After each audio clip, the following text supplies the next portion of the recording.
Healthy, easy, tasty याचा फक्त एक छोटा चम्मच आपल्याला बरेचशा आजारीपासून दूर ठेवतो. तसंच आपल्या डायजेशनला पण खूपच चांगलं ठेवतं. परत स्किनही ग्लो करून देतं. एवढंच नाही तर केसांसाठी पण खूप हेल्दी होऊन जाईल. इम्युनिटी पण बूस्ट होईल आणि बरंच काही. तसं सांगायला गेलं तर व्हिडिओ खूप मोठा होईल आणि बोटावर मोजता येणार नाही एवढे त्याचे गुणधर्म पौष्टिक आणि तेवढेच फायदेशीर आहे. फक्त एकदा बनवा आणि वर्षभर याचा फायदा घ्या. अजिबात खराब होत नाही. तर आज आपण बनवणार आहोत स्पेशल आवळा व बीटापासून पौष्टिक असा पाचक. बनवायला तर अतिशय सोपा, दिसायला पण बघा किती भारी दिसत आहे ना. त्याचा रंग बघा कसा खुलून आलेला आहे. तेवढाच पौष्टिक पण आहे. म्हणूनच रेसिपी कुठेही स्किप न करता शेवटपर्यंत नक्की पहा. आवडल्यास एक लाईक शेअर करायला विसरू नका. चला तर मग बघूया. तर इथे मी 1 किलोच्या प्रमाणामध्ये हे बनवणार आहोत. म्हणजे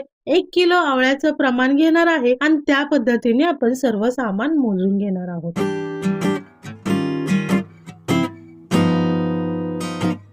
तर इथे मी आवळे स्वच्छ 2 ते 3 पाण्याने धुवून पुसून घेतलेले आहेत. आता हे आपल्याला किसून घ्यायचं आहे. तर त्यासाठी मी अशी ही किसणी घेतलेली आहे. तर ही किसणी घेताना आपल्याला थोडीशी जाडसरच हवी आहे. सर्व आवळे आपण दाखवल्याप्रमाणे असे किसून घेणार आहोत. इथे आपण बारीक किसणीचा का बरं वापर करत नाही? बारीक किसणीने आपण आवळा किसून घेतला ना की तो बऱ्यापैकी भरपूर असा बारीक होऊन जातो. तर बारीक किसणीचा वापर आपण यासाठी करत नाही की जेव्हा आपण किस बनवतो ना तो बऱ्यापैकी बारीक किसला गेला जातो आणि तो तुटतो. सुकवल्यावर ना त्याची जास्त अशी बारीकशी पावडर तयार होते. त्यासाठीच आपल्याला जाड किसणीचा इथं वापर करायचा आहे. तर या पद्धतीने आपले सर्व आवळे इथं किसून झालेले आहेत. आता पुढे आपण ह्याच किसणीचा वापर करून बीट सुद्धा आपल्याला किसून घ्यायचा आहे. तर इथे मी साधारण 1 किलो आवळ्यासाठी ना 2 बीटाचा वापर करत आहे. वजनी बघाल तर 250 ग्रॅम बीट घेणार आहे. बीट पण आपल्याला स्वच्छ धुवून घ्यायचं आहे. त्याचे साल काढून त्याला सुद्धा आपण किसणीने किसून घेणार आहे. तर इथे बीटाचं प्रमाण आहे ना तुम्ही तुमच्या आवडीप्रमाणे कमी जास्त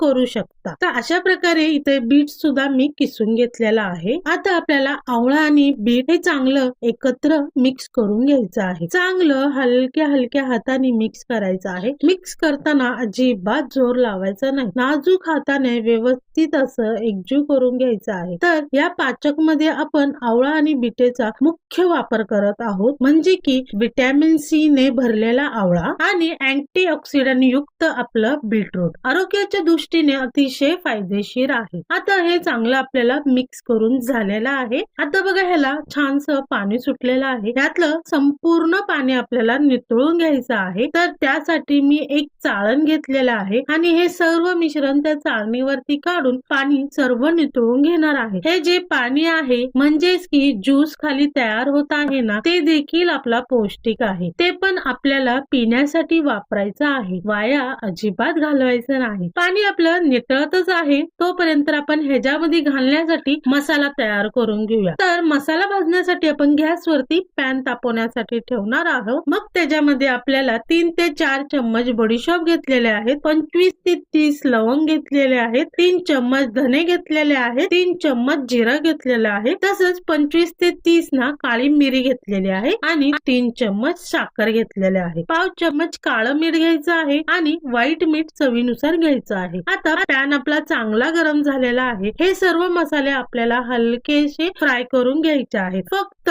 नॉर्मल असं रोस्ट करून घ्यायचं आहे. हे जास्त आपल्याला करपवायचं नाही. हलकं आपल्याला भाजून घ्यायचं आहे. बघा अशा प्रकारे आपलं छानसं ह्याला भाजून झालेलं आहे. ह्याला आता आपण एका प्लेट मध्ये काढून संपूर्ण थंड करून घेणार आहोत. तर बघा इथं आपला सर्व मसाला थंड झालेला आहे. ह्याला आता आपण बारीकसर वाटून घेऊया. तर त्यासाठी आपण मिक्सरचं भांड घेणार आहोत. तर या मिक्सरच्या भांड्यामध्ये आपण हा मसाला काढून घेणार आहोत. मग त्याच्यामध्ये 3 चम्मच आपण साखर घालणार आहोत. काळं मीठ घालणार आहे 1/2 चम्मच. मग 1/2 चम्मच पांढरं मीठ किंवा चवीनुसार घातलात तरी चालेल. तर हे सर्व आपल्याला बारीकसर वाटून घ्यायचं आहे. अगदी पावडर तयार करायचं आहे. तर बघा अशा प्रकारे आपण पूर्णपणे पावडर तयार करून घेतलेले आहे. जरा सुद्धा कण नाही, पूर्ण हाताला पावडर लागत आहे. अशा पद्धतीने आपल्याला हे चांगलं न पाणी टाकता वाटून घ्यायचं आहे. आता आपण पाणी नितळलेलं आहे ते बघूया. तर बघा इथे बऱ्यापैकी आपलं पाणी नितळलेलं आहे.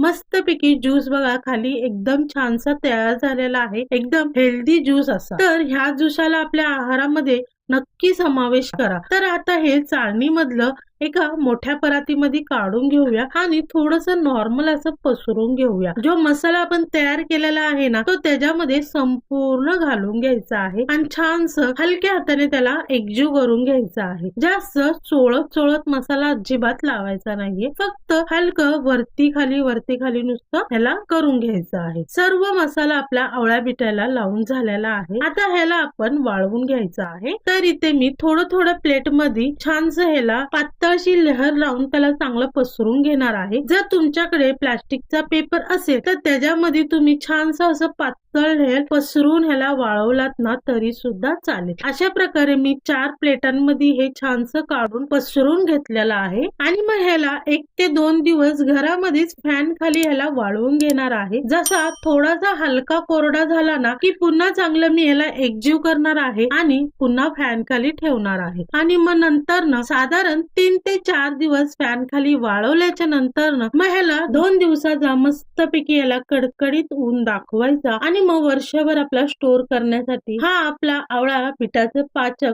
अशा पद्धतीने तयार झालेला आहे. मस्त असा हा सुकलेला आहे. त्याचा आवाज पण बघा किती क्रिस्पी येत आहे. तयार आहे हेल्दी, इझी, टेस्टी असा हा मुखवास. व्हिडिओ आवडल्यास एक लाईक, शेअर, कमेंट नक्की करा. चॅनल वर जर नवीन असाल तर सबस्क्राईब केल्याशिवाय जाऊ नका. चला तर मग पुन्हा भेटूया आता छान मस्त हेल्दी, इझी, टेस्टी रेसिपी सोबत प्रज्ञाच मेजवानी चॅनल मध्ये.